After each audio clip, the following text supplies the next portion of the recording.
Good afternoon students. तो actually आज के ভিডিও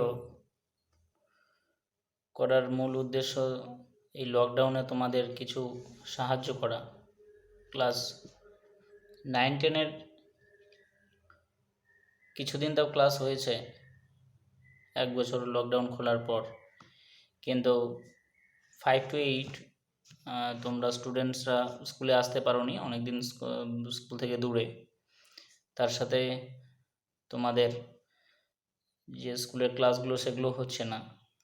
তো জেনারেলি তোমাদের সাহায্যার্থে এবং তোমাদের যাতে বিষয়গত কিছুটা অভিজ্ঞতা আসে ইংরেজি বিষয়ে, তার জন্য আজকে লাইভে আসা এবং এই ভিডিও রেকর্ডিং করা।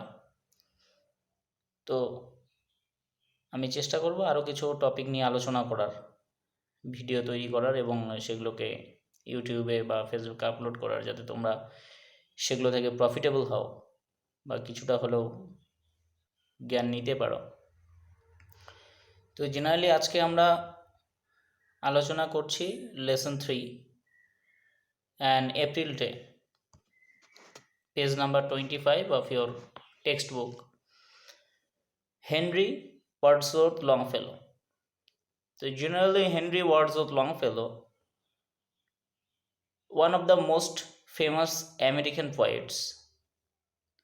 তিনি একজন বিখ্যাত আমেরিকান কবি। মূলত তিনি তার লিরিক পোয়েম, গীতি কবিতা এবং তার যে একটা মিউজিক্যালিটি বা ছন্দময়তা, সেটা নিয়ে জন্য তিনি বিখ্যাত। His major collections of poetry were voices of the night, ballads and other poems. তো এগুলো তার বিখ্যাত কিছু কালেকশন, কবিতার কালেকশন। তিনি প্রকৃতিকে নিয়েও অনেক লিখেছেন। তো present text actually part of Longfellow's poem of the same name, an April day. So generally an April day, April month denotes the beginning of spring. April মাসটা মূলত স্প্রিং বা বসন্তকালের একটা সূচনা ঘোষণা করে। তো এখানে এপ্রিল ডে, এপ্রিল মান্থ বা সেই স্প্রিংয়ের বসন্ত সমাগত হওয়ার সাথে সাথে প্রকৃতির যে রূপটা ফুটে ওঠে বা প্রকৃতির যে পরিবর্তনগুলো দেখা যায়, সেগুলোকে তিনি বর্ণনা করেছেন তার কবিতার মধ্য দিয়ে। তো let's read the first stanza. When the warm sun that brings seed time and harvest has returned again, 'tis sweet to visit the still wood where springs the first flower of the spring. When the warm sun, the sun is obviously warm, সূর্য আমাদের আলো এবং উত্তাপ দেয়, এবং শীতের অবসানে সেই সূর্যের আলো এবং সূর্যের তাপটাকে আমরা ফিল করতে পারি at the beginning of the spring, and that brings seed time and harvest. এবং এটা সিড টাইম, বীজ বোনার সময়, এবং হারভেস্ট, হারভেস্ট মানে যেন ফসলকে কেটে ঘরে তোলা, ফসল কেটে ঘরে তোলা হয়, একটা ফসল কেটে ঘরে তোলা হয়, সাথে সাথে আবার আরেকটা বীজ বপন করা হয় আরেকটা সিজনের জন্যে। হ্যাজ রিটার্নড অ্যাগেন, সেটা ফিরে এসেছে আবার। It is sweet to visit the still wood, এই সময় স্টিল মানে এখানে কাম, সাইলেন্ট, উড মানে বনভূমি, এটাকে ভিজিট করতে বা বনভূমিতে ঘুরতে এই সময় যেতে খুব ভালো লাগে, শান্ত বনভূমি, forest. Where springs the first flower of the plain, এবং যেখানে কিন্তু বসন্তের যে প্রথম ফুলটা সেটা প্রস্ফুটিত হয়। Springs the first flower of the plain, springs মানে জানোই বসন্তের, the first flower of the plain, plain মানে এখানে সমভূমি। I love the season well.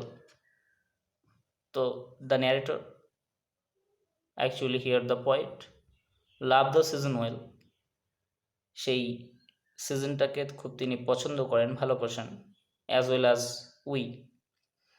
When forest glades R teeming with bright forms, no dark and many folded clouds foretell the coming on of storms. Forest glades, glades মানে হচ্ছে small open area of grass in a wood. বনভূমির মধ্যে দেখবে কিছুটা, প্রত্যেকটা ফরেস্টের মাঝখানে কিছু ফাঁকা জায়গা থাকে যেখানে কোনো গাছপালা থাকে না এবং যে জায়গাটা ঘাসে ঢাকা থাকে, তো সেটাকে বলা হয় গ্লেডস। আর টিমিং মানে হচ্ছে প্রেজেন্ট ইন লার্জ নাম্বারস, প্রচুর পরিমাণে থাকা, অনেকটা পরিমাণে থাকা। তো forest glades R teeming with bright forms. তো যেহেতু স্প্রিং সমাগত, বসন্ত সমাগত, নতুন ঘাস জন্মায় মাটির থেকে বা বিভিন্ন ধরনের যে শ্রাবস লতাগুল্ম সেগুলো জন্মায় এবং একটা নেচার প্রকৃতি একটা নতুন সাজে সজ্জিত হয়। এই জন্য ফরেস্ট গ্লেডসগুলো, ফরেস্ট বনভূমির মাঝখানে যে ফাঁকা জায়গাগুলো সেগুলো teeming with bright forms. Bright forms, bright কথাটার অর্থ হচ্ছে উজ্জ্বল, তো এখানে teeming with bright forms large নাম্বারে সেটা থেকে থাকে। Nor dark and many folded clouds foretell the coming on of storms. Nor এখানে নেগেটিভ সেন্সে ইউজ হয়েছে। Dark and many folded clouds foretell the coming on of storms. এবং এই সময় যে ঘন কালো মেঘ আকাশে, সেটা দেখা যায় না। মেনি ফোল্ডেড ক্লাউডস, সেটা দেখা যায় না। ঘন কালো মেঘ সাধারণত বৃষ্টি বা ঝড়ের যেটা আগমন বার্তা দেয় সেটা দেখা যায় না। তার কারণটা হচ্ছে এটা স্প্রিং সিজন, কাজেই বলেছে not dark and many folded clouds foretell. Foretell মানে ভবিষ্যৎবাণী করা বা কোনো কিছুর আগাম জানান দেওয়া। Coming on of storms. From the earth's loosened mould the sapling draws its sustenance and thrives, though stricken to the heart with winter's cold, the drooping tree revives. একটা লাইফ ফোর্স, একটা ভাইভাসিটি, প্রকৃতির একটা স্পন্টিনিটি, প্রকৃতির মধ্যে যে একটা লিভলিনেস আছে, একটা প্রাণোচ্ছলতা রয়েছে, সেটাকে বর্ণনা করেছেন বিভিন্নভাবে। তো শীতের শেষে বসন্তের শুরুতে কিভাবে গাছগুলো বেড়ে ওঠে, গাছগুলো আবার উইন্টার বা শীতের কবল থেকে মুক্ত হয়। জেনারেলি শীতের কবলে গাছগুলো বিভিন্নভাবে ক্ষতিগ্রস্ত হয়। শীতের দেশে আমরা দেখতে পারি তার উপর স্নো পড়ে, বরফ পড়ে এবং সেগুলো ঝুঁকে যায় বা নুয়ে যায়, ড্রুপিং হয়ে যায়। তো আর্থস লুজেন মাউল্ড, আর্থস লুজেন মাউল্ড মানে এখানে আর্থ ক্রাস্ট, যেটা the upper layer, the surface of the earth, আমাদের যে মাটি আর কি, মোট কথা মৃত্তিকা, সেই মৃত্তিকার থেকে কি হয়, স্যাপলিং ড্রজ ইটস সাস্টেন্যান্স। আমরা জানি চারা গাছগুলো তার বেঁচে থাকার রসদটা নেয়। সাস্টেন্যান্স কথাটার অর্থ হচ্ছে বেঁচে থাকার জন্যে যে প্রয়োজনীয় খাদ্য সেটা নেয়, সাস্টেন্যান্স। অ্যান্ড থ্রাইভস, থ্রাইভস মানে ফ্লোরিশেস, আস্তে আস্তে বড় হয়, গ্রো আপ, প্রস্ফুটিত হয়, ডালপালা ছড়ায় ইত্যাদি। তো সেই আর্থস লুজেন মাউল্ড থেকে সেটা সংগ্রহ করে। Though stricken to the heart with winter's cold the drooping tree revives. Though মানে জানো যদিও, stricken to the heart, stricken to the heart actually বুঝিয়েছে যে হার্ট মানে হৃদয়। উইন্টার্স যে কোল্ড বা শীতকালের যে ঠান্ডাটা, সেটা একদম বুকে গিয়ে লাগে, অর্থাৎ উদ্ভিদের কথা বলেছে। আমরাও শীতের সময় প্রচুর আমাদের জেনারেলি পোশাক পরতে হয় যাতে ঠান্ডার থেকে আমরা নিজেদের রেহাই পাই। তো গাছগুলো ঠান্ডায় নুব্জ হয়ে যায়, গাছগুলো প্রচণ্ড তাদের মধ্যে উইকনেস চলে আসে। তো সেই উইন্টার্সের যে কোল্ডটা, ঠান্ডাটা শীতকালে, সেটা তাদেরকে একদম আঘাতপ্রাপ্ত করে। স্ট্রিকেন মানে হচ্ছে আঘাতপ্রাপ্ত করা। আনপ্লেজেন্ট, সিরিয়াসলি এখানে বলেছে seriously affected by an unpleasant feeling. একটা আনপ্লেজেন্ট ফিলিং, সেই আনপ্লেজেন্ট ফিলিং সেটার হাত থেকে রক্ষা পায় এই সময়। এবং দ্য ড্রুপিং ট্রি রিভাইভস, নুয়ে যাওয়া, বেন্ড হয়ে যাওয়া, স্নোয়ের ভারে গাছগুলো বেন্ড হয়ে যায়, সেই বেন্ড হয়ে যাওয়া গাছগুলো আস্তে আস্তে রিভাইভস, পুনরুজ্জীবিত হয়। The softly warbled song comes from the pleasant wood and colored wings, glens squeak in the bright sun that moves along the forest openings. Forest openings বলতে এখানে একটা মনে হচ্ছে যেন সেই ফরেস্ট বা যেটাকে আমরা বলবো বনভূমি বলবো, সেই বনভূমিটা মনে হয় যেন খুলে দেওয়া হয়েছে, তার দ্বার উন্মুক্ত করে দেওয়া হয়েছে। সেটা এতদিন উইন্টার, শীতকাল চলাকালীন সেটা হয়তো বরফে ঢাকা ছিল, উইন্টার্স কোল্ড, এবং সেটা কেউ ভিজিট করতো না, সেটা আনসাং ছিল। তো সেই সফটলি ওয়ারব্লেড সং, ওয়ারব্লেড মানে এখানে বলছে singing with rapidly changing notes.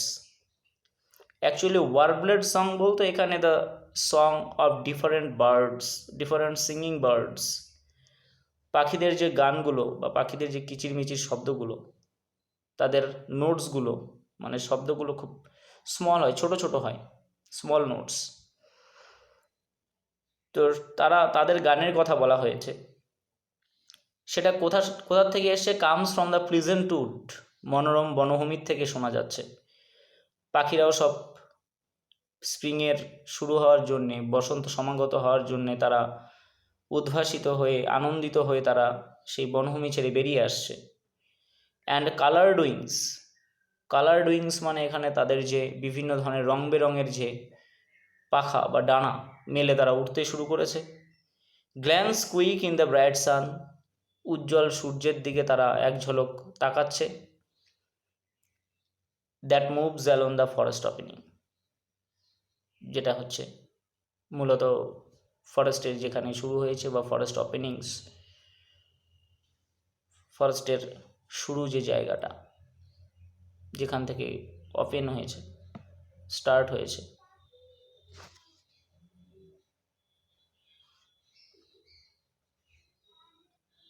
সেখানে তারা